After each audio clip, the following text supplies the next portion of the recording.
Voy a tratar en los siguientes 25 minutos de hablar acerca de este tópico que cada vez toma más importancia. Como dijo la doctora Restrepo, tuve la posibilidad de hacer cardiopatías congénitas y algo de entrenamiento en cardioobstetricia con el grupo de Mount Sinai y la doctora Candy Silversize. Entonces voy a tratar de extrapolar algunas cosas que alcanzamos a ver durante nuestra práctica y la realidad que tenemos nosotros aquí en Colombia.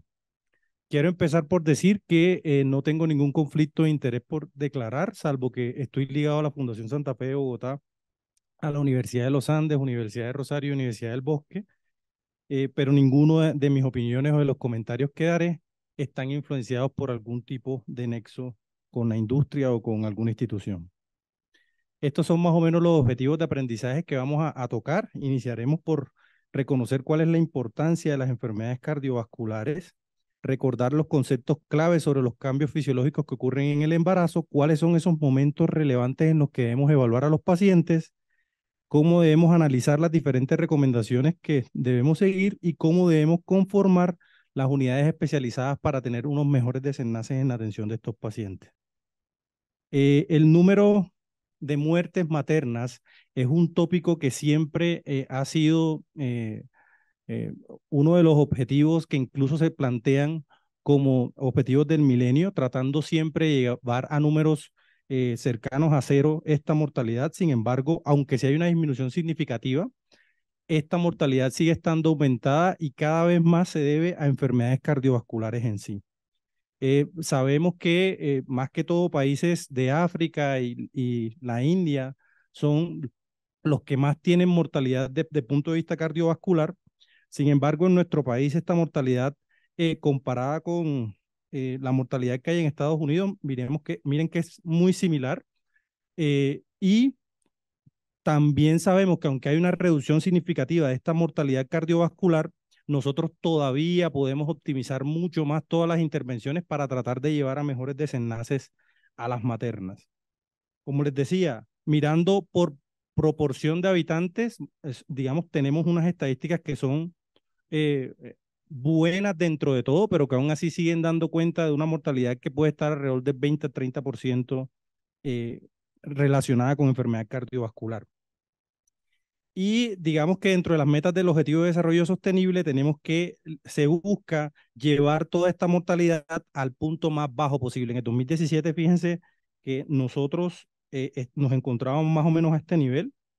eh, y la idea es tratar de que lleguemos a esta franja, por debajo de esta franja o esta línea que está acá, que como vemos los únicos que están en este nivel en el momento son pues Canadá y Estados Unidos. Como les decía, las causas de mortalidad desde el punto de vista de pacientes embarazadas están cada vez más relacionadas a condiciones cardiovasculares. Miremos cómo hay un incremento significativo de esto en los últimos años.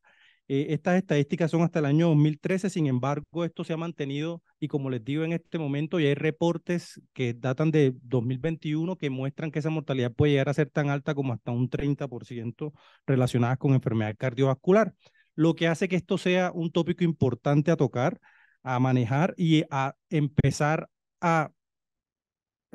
incluir más dentro de nuestra formación, incluso eh, desde el punto de vista de la especialidad base de medicina interna y obviamente en cardiología para tratar de mejorar todos esos desenlaces. Ya sabemos que esto también va de la mano en que las mujeres embarazadas cada vez están haciéndolo a edades mayores. Ya sabemos que la proporción de mujeres embarazadas mayores de 35 años es cada vez más alta y esto acarrea muchas comorbilidades y obviamente un aumento en la prevalencia de los factores de riesgo cardiovascular en esta población que hacen que también esas enfermedades cardiovasculares aumenten durante el embarazo.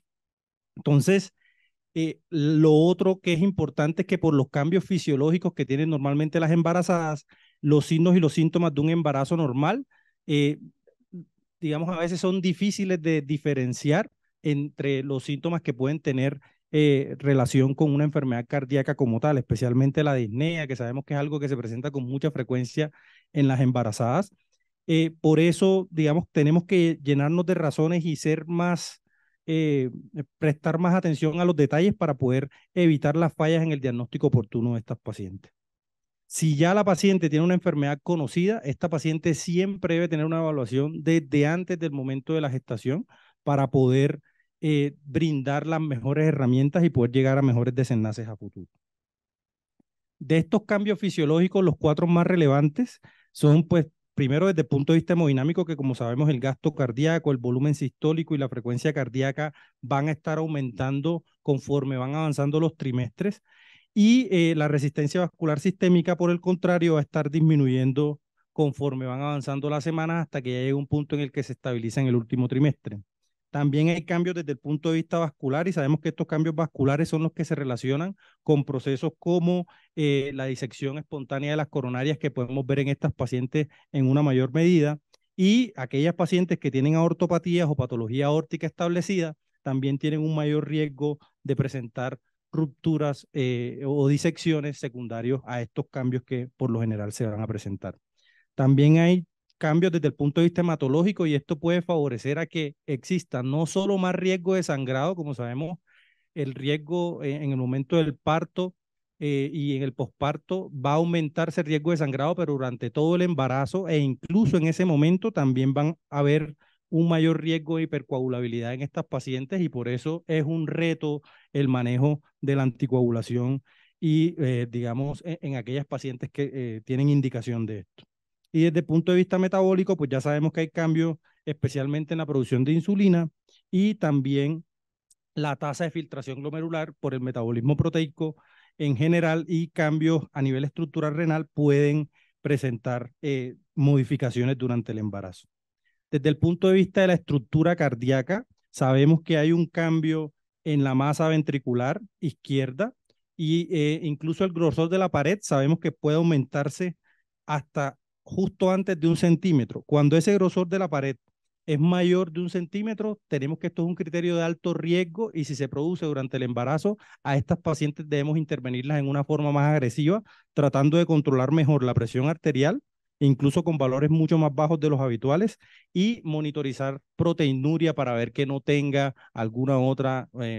compromiso orgánico que también esté manifestándose en ella. Hay otros cambios hemodinámicos como lo son la disminución de la presión diastólica y la disminución de la resistencia vascular sistémica durante el embarazo. Y fíjense que en el posparto hay un cambio abrupto de estas variables que inicialmente durante el embarazo teníamos. Estos cambios en la presión diastólica, en la resistencia vascular sistémica, son los que van a estar más a favor de que las lesiones regurgitantes sean mejor toleradas en estas pacientes que las lesiones estenóticas.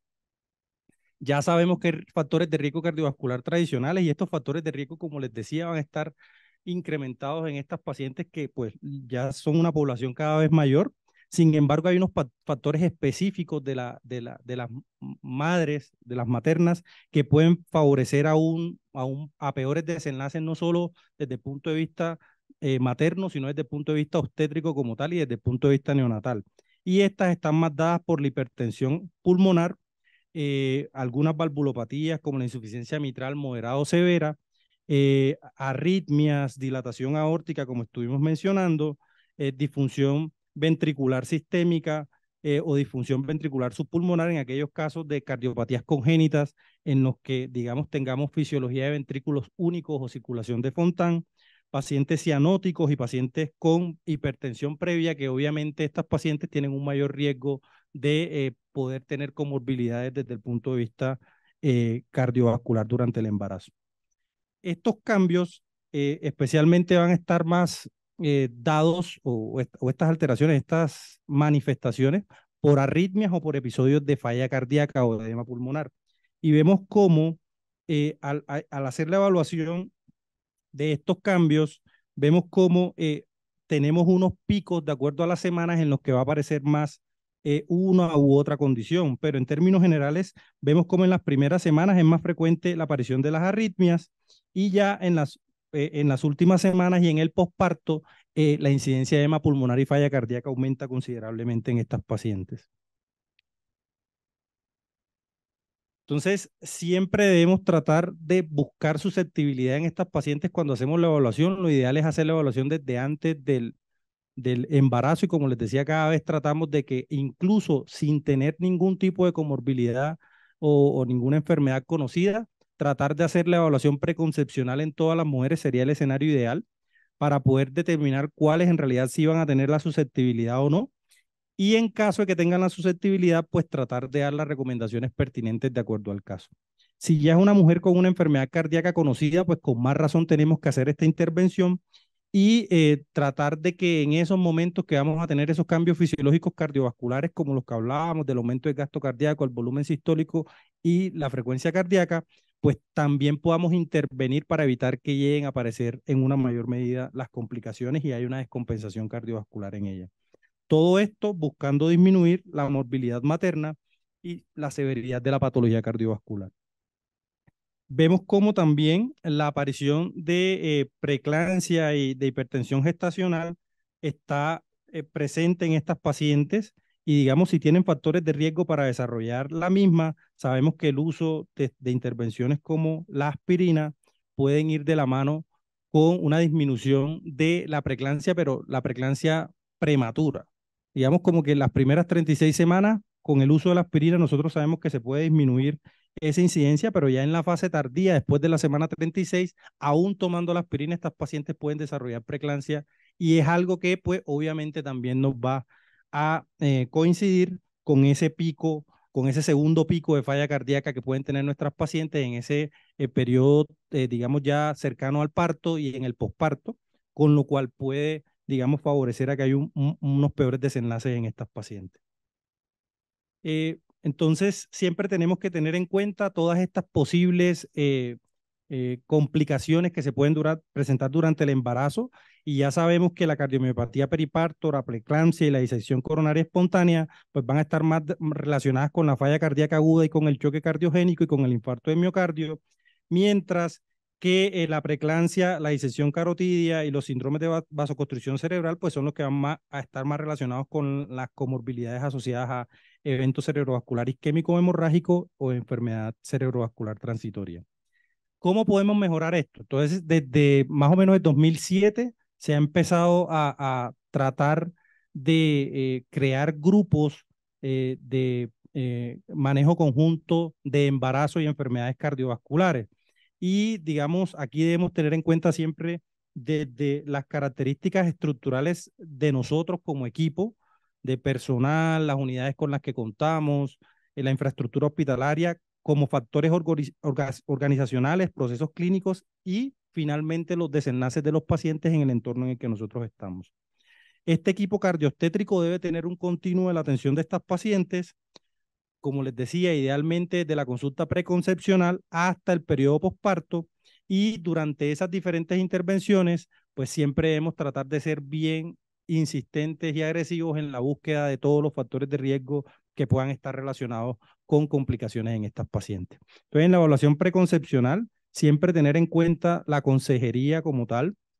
la evaluación del riesgo, si la paciente viene recibiendo anticoncepción o no. En algunos casos, pues por problemas de fertilidad o por patologías propias, pues toca valerse de tecnología reproductiva avanzada en estos casos y esta tecnología de reproducción avanzada puede estar asociada también a una mayor aparición de condiciones como preeclampsia, embarazos múltiples que pueden empeorar aún más la condición de la paciente. Entonces, digamos que debemos tratar de hacer desde esa evaluación preconcepcional un abordaje con la paciente en la que le expliquemos todos esos posibles riesgos que tiene, no solamente ella, sino también el feto durante su desarrollo y durante el embarazo, todo lo que puede pasar y en el posparto. Ya durante el embarazo, pues la idea es tratar de hacer la evaluación seriada dependiendo la patología de base que tengamos y la comorbilidad del paciente. Una vez pensemos en el trabajo de parto, pues es tratar de establecer planes multidisciplinarios, tener con bastante anticipación, idealmente en el segundo o principios del tercer trimestre, ya tener un plan de parto y de técnica anestésica en caso de que se llegue a requerir y tratar de optimizar lo más posible la patología cardíaca en ese instante. Si vemos que no hay ninguna descompensación en ese periodo, usualmente el monitoreo puede hacerse en el siguiente trimestre, pero si hay una descompensación o hay una agudización en ese punto, los controles pueden ser tan cercanos como incluso cada 2 semanas o cada 4 semanas, dependiendo del escenario. Entonces, en este equipo cardiostétrico, miremos cómo pues, va a estar la medicina materno-fetal, los obstetras, anestesiología, una enfermera que, como en casi todos estos equipos, es uno de los pilares fundamentales, grupo de farmacia por todas las interacciones que podemos tener de medicamentos y las posibles complicaciones que pueden tener, no solamente durante el embarazo, sino también en la lactancia, que tienen que ver, pues, no solamente con la madre, sino también con el feto. La trabajadora social, porque sobre todo cuando estos pacientes tienen mucha carga de enfermedad o tienen enfermedades congénitas, el grupo de apoyo a veces no es tan eficiente o no se cuenta con todos los recursos o todo el apoyo para poder brindar todas las herramientas que necesitamos y muchas veces nos toca valernos de la trabajadora social para hacer estas cosas. Y dependiendo cómo esté todo ese proceso durante el embarazo, pues van a ir modificándose esos tiempos de atención. Dentro de las complicaciones asociadas que nosotros tenemos cuando evaluamos el riesgo de las pacientes, hay varias escalas que están propuestas. Las dos primeras las hicieron en Toronto, el CAPREC 1 y el CAPREC 2, Sahara y ROPAC. Son otras escalas. En las primeras dos se evaluó solamente desenlaces cardiovasculares y vemos cómo esos desenlaces cardiovasculares en estas pacientes embarazadas podían llegar a ser tan altos hasta como un 16%. En las otras dos cortes no fue tan alto. Sin embargo, estas sí evaluaron desenlaces obstétricos y desenlaces neonatales y veamos cómo los desenlaces neonatales superan por mucho a los desenlaces obstétricos y a los desenlaces cardiovasculares. Entonces, esto es muy importante tenerlo en cuenta cuando estemos haciendo esa evaluación preconcepcional, plantear a las pacientes en las que veamos que tienen riesgo de desarrollar enfermedades cardiovasculares en el embarazo, ya tienen una enfermedad cardiovascular manifiesta, que va a haber un riesgo también desde el punto de vista neonatal que es importante tener en cuenta y considerar desde el principio. Para la evaluación fetal, aunque esto no es algo que nosotros como cardiólogo adulto hagamos de rutina, sí debemos conocerlo, se debe hacer este tamizaje, eh, inicialmente el tamizaje general que se hace entre la semana 2 y la 14, pero con ecocardiograma se recomienda hacer entre la semana 18 y la 22. Y si tiene algún tipo de anormalidad ese ecocardiograma en ese momento, se debe continuar, dependiendo de la normalidad, cada 2 a 8 semanas con una nueva evaluación hasta que lleguemos a la semana 34 o 36. En este seguimiento a estos pacientes también debemos tener en cuenta por el riesgo que tienen de retraso de crecimiento intrauterino, eh, que debemos evaluar el crecimiento fetal idealmente cada 4 semanas, especialmente en aquellos pacientes, por ejemplo, que tenemos con beta bloqueadores o con cierto tipo de terapia que pueden también favorecer que pueda haber ese retraso de crecimiento intrauterino. Y durante todo el proceso, fíjense en esto, debemos tener el equipo multidisciplinario para la atención del parto, donde no solamente es el neonatólogo y el cardiólogo pediatra, sino también el grupo de genética, un cirujano de cardiopatías congénitas y cardiólogos intervencionistas, tanto hemodinamistas como electrofisiólogos, que estén enterados en entrenados en las diferentes patologías congénitas de ser posible. Entonces, como les decía, en la estratificación de riesgo podemos utilizar varias escalas. La que más se utiliza es la clasificación modificada de la OMS, pero pues las tres que le mencioné, aquí están las cuatro, que son la clasificación modificada de la OMS y el CAPREC, el Sahara y el ROPAC. Lo importante acá es poder identificar esos factores que pueden favorecer a unos peores desenlaces cardiovasculares de la madre y que si están presentes, pues debemos ser más agresivos en todo ese seguimiento. Hay una clasificación adicional que recientemente salió publicada, que es este score de DEBI, que es un score que se estableció específicamente para las pacientes que tienen valvulopatías. Entonces es importante que también lo tengamos en cuenta a la hora de hacer la evaluación de esas pacientes que vienen con prótesis mecánica o que ya tienen, digamos, un compromiso por hipertensión pulmonar o por insuficiencia mitral moderada o severa. Cuando hay falla cardíaca y nosotros estamos evaluando a una paciente embarazada, ya no estamos haciendo digamos, como que no es una contraindicación absoluta, depende mucho de la fracción de decisión y todo eso, pero lo más importante acá a tener en cuenta es que esta evaluación debe hacerle ese equipo multidisciplinario y con base en la cardiopatía, nosotros debemos también tratar de establecer un plan de manejo para llevar a esta paciente a desenlaces óptimos a futuro. Les quería mencionar un poco de esta clasificación que es la que más se usa, que es la de la OMS, que cuando nosotros usamos esta clasificación, nosotros podemos ver primero el tipo de patología cardiovascular que tiene la paciente. Si es una patología simple o sin una alta complejidad, usualmente va a estar en la clasificación 1, que es en aquellas pacientes que incluso pudieron tener una patología congénita, pero ya fue reparada. En el grupo 2 están la mayoría de las patologías, digamos que aunque están presentes, no tuvieron una reparación, simples que no tuvieron una reparación, o patologías un poco más complejas como la tetralogía de Fallot ya reparada o el síndrome de Turner sin dilatación de la aorta. Mientras que en ya los grupos 2, 3 y 4 ya están las patologías más complejas y que requieren una evaluación un poco más cercana. Entonces, cuando miramos eso en detalle, con la clasificación 1 y 2 de la OMS, nosotros podemos hacer el manejo en un hospital local, que no significa que no tenga equipo de cardioobstetricia, sino que pues no va a necesitar de pronto un sitio que tenga circulación extracorpórea o grupo de trasplante o un cirujano de congénitas, por decirlo de esa forma. Mientras que cuando están ya en un grupo 2, 3 o 4, sí nos toca pensar en hacer controles un poco más seguidos y tratar de tenerle un hospital en el que se puedan brindar todas las herramientas en caso de que se presente alguna complicación durante el embarazo. Entonces, una vez establecemos ese riesgo y establecemos que es una paciente, es un riesgo intermedio, un riesgo bajo, pues esas pacientes usualmente los seguimientos van a ser cada 4, 8 semanas o a veces una evaluación en el primer trimestre, una evaluación en el segundo trimestre y ya después, digamos como que en el segundo trimestre se le dan las recomendaciones del posparto y de todo lo que va a seguir. Sin embargo, las pacientes de alto riesgo sí nos toca tratar de hacer una evaluación muy próxima a la gestación para tratar de ver cómo es esa evolución en el primer trimestre, mirar si en realidad ya empieza a presentar complicaciones, digamos, cardiovasculares más significativas que hagan que tengamos que considerar la interrupción del embarazo o no. Casi siempre intentamos priorizar por la madre y no por el feto, porque pues si no hay mamá, tampoco vamos a tener un desenlace bueno del feto. Sin embargo, eso va a depender del centro. Hay centros que con 20 semanas ya le dan viabilidad a los fetos. Aquí en nuestro medio usualmente son 24 a 26 semanas para pensar en que puede tener un poco más de viabilidad, pero pues todas esas cosas debemos tenerla en cuenta porque cada vez es más frecuente que quieran embarazarse aún sabiendo que tienen enfermedades complejas y severas. Esto es, digamos, como que todas las cosas que debemos tener en cuenta para que nos predicen que puede haber un mayor riesgo de complicaciones y que están más asociadas a esa severidad de la patología cardíaca como tal. Y debemos tratar de abordar esos pacientes siempre tratando de buscar signos y síntomas que puedan sugerirnos una enfermedad mayor o una descompensación, pensar en el manejo agudo a largo plazo y el plan futuro de embarazo. Y siempre en el tratamiento debemos primero pensar en si hay una necesidad de tratar real al paciente, cómo es el tratamiento de la patología que tiene la paciente en caso de no estar embarazada y si tiene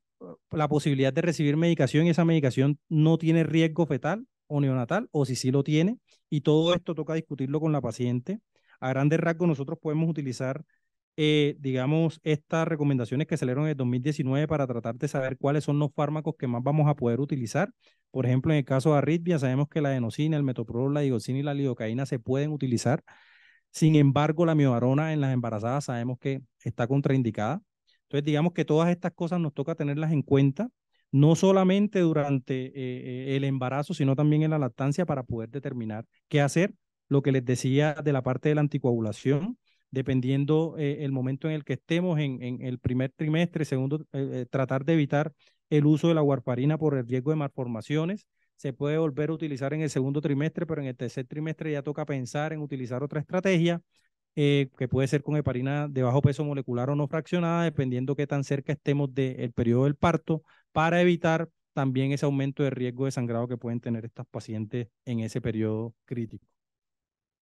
El uso de la terapia antihipertensiva, la recomendación de la Sociedad Americana de Obstetricia es con presiones arteriales por encima de 160, 105. Sin embargo, en un estudio reciente que salió en New England hace 2 años, se demostró que en algunas pacientes, especialmente aquellas pacientes que encontrábamos con otros factores de riesgo asociados, tener presiones por debajo de 140, 90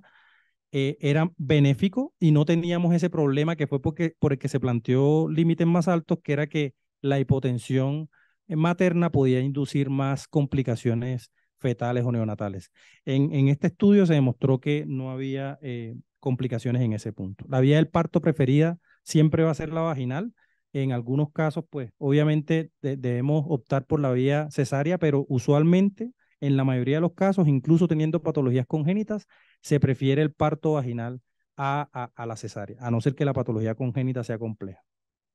Debemos tratar de hacer la monitorización hemodinámica y en este escenario, pues vamos a tener en cuenta la edad gestacional que tiene la paciente para intervenir, qué tipo de monitoría va a requerir. Y el uso de la ecocardiografía es una herramienta muy útil en ese escenario. Lo que pasa es que a veces hay dificultades con la ventana por el embarazo y todo eso. Eh, Sin embargo, es la herramienta, una herramienta de la que podemos valernos también para ver los cambios en las diferentes intervenciones que podemos hacer en la misma, especialmente en el escenario de choque cardiogénico o necesidad de asistencia. Ya en el posparto, pues debemos tratar de hacer una revisión exhaustiva de la paciente y evaluación de factores de riesgo cardiovascular, tratando de ver si hay algún tipo de riesgo de desarrollar complicaciones. Y es aquí donde aparece un concepto que es el concepto del cuarto trimestre, que es aquel que va desde el parto hasta la semana 12 posparto. Y durante ese tiempo, esas pacientes que detectamos que tienen riesgo de desarrollar complicaciones como la falla cardíaca o incluso digamos, enfermedad cerebrovascular, que ya lo detectamos con anterioridad, pues debemos tratar de hacer la evaluación hasta llegar a esas 12 semanas postparto. Y ya sabemos que a largo plazo, también esas pacientes que tuvieron preeclampsia, hipertensión gestacional, diabetes gestacional, parto pretérmino o aquellos niños que nacieron con parto pretérmino o que nacieron pequeños para la edad gestacional, pues van a tener un aumento de la incidencia de riesgo cardiovascular. Entonces, por eso a estos pacientes debemos hacerle un seguimiento más estrecho. Recordar que el equipo cardiostétrico es uno de los pilares fundamentales para tratar de mejorar toda esta carga de enfermedad que hablábamos y tratar de que eso aumento de eventos de la movilidad materna severa que vemos más asociados a patología cardiovascular cada vez tengan una evaluación, una detección temprana que pueda llevar a mejores desenlaces de las mismas y tratar de siempre hacer una anticipación a los problemas con consejería y educación, buscar los signos y síntomas cardiovasculares con mucho cuidado en estas pacientes para tratar de encontrar o de notar qué cambios sí están relacionados con la patología cardiovascular y no con el embarazo, tener siempre presente las recomendaciones farmacológicas y no farmacológicas en las mismas y recordar el seguimiento a corto, mediano y largo plazo dependiendo de la patología que tenga la paciente. Muchísimas gracias.